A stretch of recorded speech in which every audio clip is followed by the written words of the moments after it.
So now we have talked about the two houses of the Union Parliament, the composition term, how the elections happened, what is the eligibility criteria. So now we'll be talking about the presiding officers of that. So now we will be talking about the functions of Parliament. What are the functions that are performed by the Parliament? We know that Parliament is the legislative body. Its major task is to make laws. It is the highest lawmaking body in our country.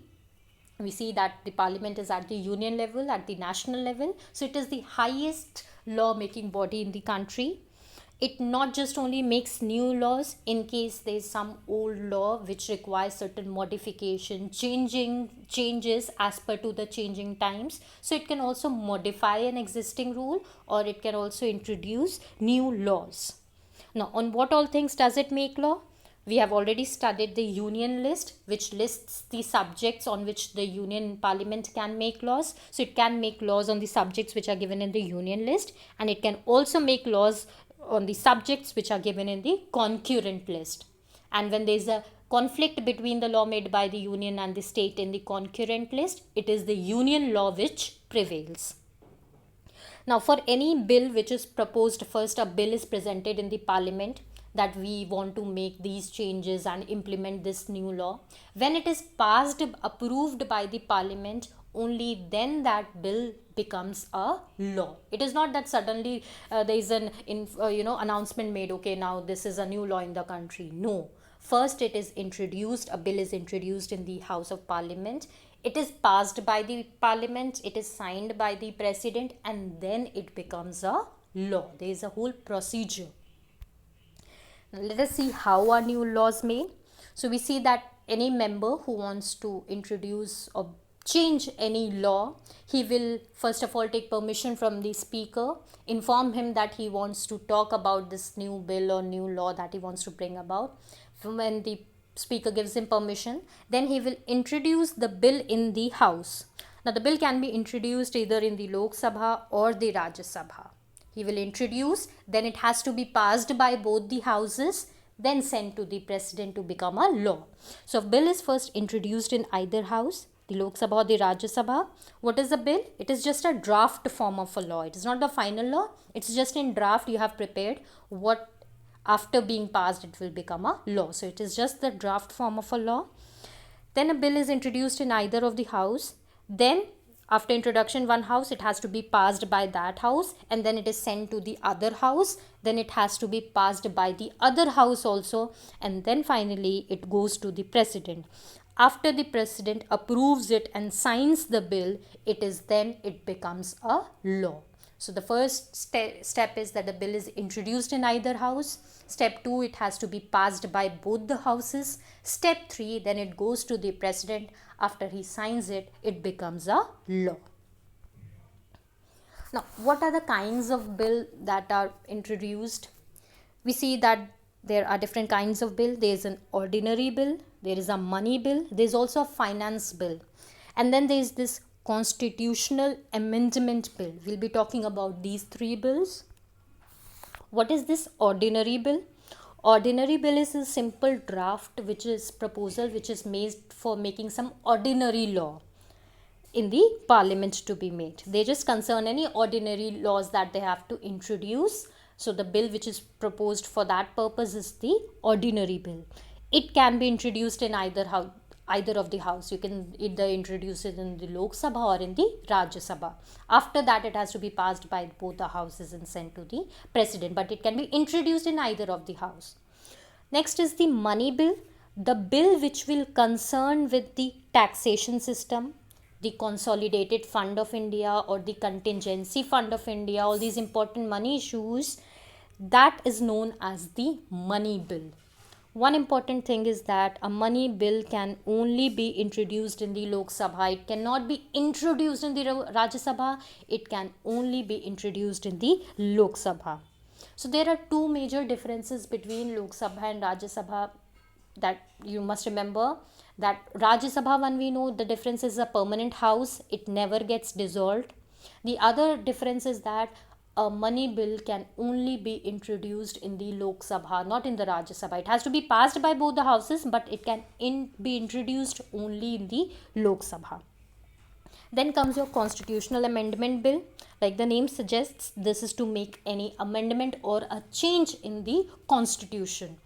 So any bills which are introduced to make amendments in the constitution, that is known as the constitutional amendment bill, and they can also be introduced in either of the house, either in Lok Sabha or the Rajya Sabha. So the ordinary bill or the constitutional amendment bill, they can be introduced in either of the house, but a money bill can only be introduced in the Lok Sabha. So we know that one major function of the parliament is making laws. A bill becomes a law. After being passed by the parliament only, a bill becomes a law. So one major function is making laws. It is the highest law making body in the country. Besides that, what other functions are performed by the parliament? We will be studying that. There are other functions like judicial functions, constitutional functions, controlling executive, controlling finances, and acting as an organ of information. So first we'll be talking about controlling the government's finances. Now the government needs to approve its annual budget by the parliament. It is the parliament which has the power to approve any annual budget. Now what is this budget? You must have heard that budget is introduced in the Lok Sabha in every February. Every year in February, budget is presented in the Lok Sabha and then it has to be passed by the parliament. Now what is this budget? It is basically an annual financial report that says that in this upcoming year, these are going to be our sources of income and these are going to be the expenditures of the country. We are going to spend this amount of money on aggregation, on agriculture, on irrigation, this amount of money on the corporate sector, this amount of money in the infrastructure, this amount of money for railways, this amount of money for communications. So basically the entire budget for the country is prepared. That is the annual budget, which is a financial document showing the income and expenses for the upcoming year. So the government prepares that, but it has to be passed by the parliament. Parliament has the power to approve the annual budget. The parliament can pass the budget, the parliament can suggest changes in the budget, and it can also reject the budget. So parliament has this function to perform of controlling the government's finances, how it has to spend the money that is approved or disapproved by the parliament. Then the parliament also controls the executives. Who are the executive? They are the ministers. Parliament keeps the control on the ministers. All the members of the parliament, the MPs, they discuss various policies of the government and they seek answers from them to keep a check. So what do we see happens is in Lok Sabha, the members of the ruling party, they are, if seeking to introduce a new policy, they have to present in the parliament where the opposition members are also present. So they will come and present their policy. The opposition party members, they have the right to question them, to criticize them, to ask them to make changes. So the ruling party always has a check on them by the opposition. The parliament ensures that a check is kept on the ruling government, that it does not misuse its power. So the ministers, they are answerable to the parliament. So that way it controls the executives. The parliament has the power to also pass the adjournment motion. What is this adjournment motion? Adjournment motion is passed in the parliament to discuss a matter of urgent importance. So suppose this Lok Sabha, all the members have collected together and there is some national disaster that has happened, or any matter of any riot has happened, so any matter of urgent public importance has come up. So that matter could immediately be discussed in the parliament, in the Lok Sabha, by passing this adjournment motion. So it can bring into the notice of the ministers that no, keep all other work aside, this important matter should be discussed right now. So that way adjournment motion is also passed, keeping a check on the ministers, keeping them updated, making them answerable for everything. Then the parliament also has the power to remove a government from power by passing a vote of no confidence.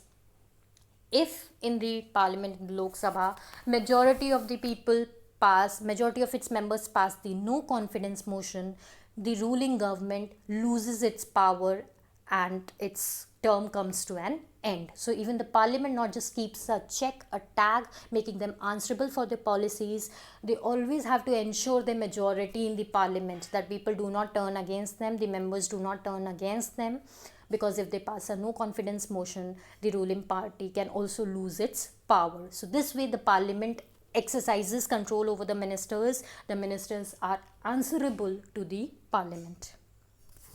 Then besides that, there are also judicial functions.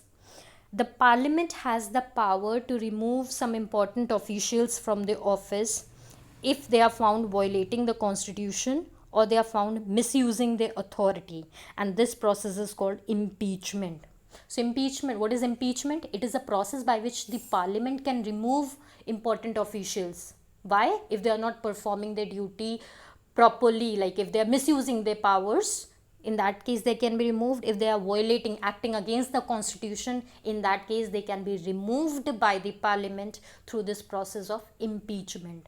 Now who are those who can be impeached? It is the president, the vice president, and the judges of the Supreme Court and the High Court. These all important officials can be removed by the process of impeachment, and this impeachment can only be done by the parliament. So parliament has this judicial power to remove this, either the president or the vice president or the judges of the High Court and Supreme Court, if it finds that okay, they are violating the constitution, they are misusing their powers. So by this process of impeachment, they can take away their offices or their authority. Then the parliament also has constitutional functions. Constitutional functions, as we studied the constitutional amendment things, parliament can make any amendments or changes in the constitution or revoke any provision if it does not agree, okay, this particular provision of the constitution is now outdated, it is not make sense in the current scenario, so let's just remove that. Changes have to be made in accordance with the times. So we see that parliament can make amendments in the constitution. But again, it is not that you can make any change in the constitution. There are certain basic principles in the constitution which can never be changed by anyone, while there are certain provisions which can easily be changed because they have to be updated every few years, and there are certain parts in the constitution which require a strict majority, where are very difficult to make changes to. So we see that there are certain parts which can be amended by a simple majority. If there is a simple majority, these parts can be amended, while there are some parts which require that there has to be at least 2/3 majority of the parliament who should be favoring the change. Only then can the change happen. Then besides that, we also see that for any international treaty or trade agreement to happen, it also has to be approved by the parliament. So the parliament has the power to make changes in the constitution either by simple majority or some parts requiring 2/3 majority, and then the parliament also has the power to approve the international treaties and the trade agreements. It is only after the approval of parliament can these treaties or agreements happen. Then another important function of the parliament is that it serves as an organ of information. So the MPs, the member of parliaments, if they want any information on any matter concerning any policy or so, they can get the information from the parliament. But obviously they cannot ask for any very important matter which requires confidentiality. It has to be kept secret. It's of national importance. Not that, but any other policy or any other important information they want to have, they can derive it from the parliament. So, having studied about the union legislature, now we will be studying about the state legislature. Like we studied, the union legislature comprises of two houses, the Lok Sabha and the Rajya Sabha. The state legislature also comprises of two houses, Vidhan Sabha and Vidhan Parishad. As we are aware, India has 28 states and 8 union territories. The union territories, they are managed by the central government through a lieutenant governor or a chief commissioner, while for the states there is a state government responsible for its management of the administration. Like we see for the union government, the functioning of the entire country is managed by the union government with its office at the capital of the country based in Delhi. While for the states, the state government has its office based in the capital of the state. The states are run by the state government, and each state government has an elected legislature. Now, we see that every state has its legislature, the state legislature. The state legislature comprises of two houses, we know Vidhan Sabha and Vidhan Parishad. But we see that some of the states are bicameral legislature and some of the states have unicameral legislature. Now, what is bicameral legislature? Bicameral legislature is when a legislature has two houses, then it is bicameral legislature. Like for a union parliament, it has two houses, Lok Sabha and the Rajya Sabha. That is why it is bicameral. So some of the states, they have Vidhan Sabha also and Vidhan Parishad also, two houses. So they have bicameral legislature. While some of the states, they have only one house, that is Legislative Assembly. So they are unicameral legislature. So basically we see that if any legislature has two houses, it is bicameral. If it has only one house, then it is unicameral legislature. In our country, there are 28 states, but only 6 of them are bicameral legislature. That means only 6 states have both the houses, Vidhan Sabha also and Vidhan Parishad also, while the rest all other states, they have only Vidhan Sabha. So basically in all the states, we have Vidhan Sabha or the state legislative assembly, while only in 6 of the states we also have Vidhan Parishad or the legislative council. So the union legislature is bicameral, while as for the state legislature, some states are bicameral and some states are unicameral. Our own state Uttar Pradesh is bicameral because it has both the houses, Vidhan Sabha and the Vidhan Parishad. So we see that Vidhan Sabha is also known as Legislative Assembly and Vidhan Parishad is known as Legislative Council. The term of Vidhan Sabha is 5 years, that is its members are elected for a period of 5 years. The Vidhan Sabha or the Legislative Assembly is in correspondence with the Lok Sabha. It is in similar functions similarly, and the Vidhan Parishad or the Legislative Council, it corresponds to the Rajya Sabha and it has similar way of functioning and the things are similar to it. So you can relate the Vidhan Sabha with Lok Sabha and Vidhan Parishad with Rajya Sabha. So as we know, in the Lok Sabha we had a term of 5 years. Similarly, Vidhan Sabha Legislative Assembly also has a term of 5 years. Just like Rajya Sabha has a term of 6 years, the Vidhan Parishad or the Legislative Council also has a term of 6 years. Now, like Lok Sabha could also be dissolved before 5 years, we see that Vidhan Sabha or the Legislative Assembly can also be dissolved earlier before the completion of the term of 5 years. But while the Lok Sabha was dissolved by the President, here we see that this Vidhan Sabha is dissolved by the state governor. This term of the Vidhan Sabha can be extended for 1 year in case an emergency has been declared by the President of India. In the case of Vidhan Parishad, just like Rajya Sabha, it is also a permanent house. It cannot be dissolved. Why so? Because 1/3 of its members, they retire every 2 years, which are replaced by new members. So the Vidhan Parishad or the Legislative Council is a permanent house and it never dissolves. Then talking about the state legislative assembly, the members, just like the Lok Sabha, they are also elected directly by the people of the state by a secret ballot. Again, the members of the Lok Sabha, they are elected by the citizens of the country because the election takes place at the national level. Here the election is taking place at the state level for the legislative assembly. So here the members are being elected by the people of that particular state. If this election is happening UP, then only the citizens of the the residents of Uttar Pradesh will be voting. If it is happening in Rajasthan, the people of Rajasthan will be voting for that legislative assembly. So here the members are being elected by the people of the state by a secret ballot. And as for the Legislative Council or the Vidhan Parishad, we see that 1/3 of its members, they are elected by the legislative assemblies. The next one third of its are elected by local bodies like municipalities and Zilla Parishads. Then there are remaining 1/12 of its who are elected by graduates and the teachers. The rest remaining, they are nominated by the governor. So this is the composition of the Vidhan Sabha and the Vidhan Parishad. Now, as for the eligibility criteria is also similar to that of the Lok Sabha and the Rajya Sabha. Just like that, they should be a citizen of India. If you want to become an MLA or MLC, who is an MLA? The member of Legislative Assembly is known as MLA, and the member of Legislative Council is known as MLC. So if in case you want to become an LSA, MLC or MLA, so you need to have these criteria to contest the elections. You must be a citizen of India. In order to become MLA or the member of Legislative Assembly, you should be just like in the case of Lok Sabha, 25 years of age or above.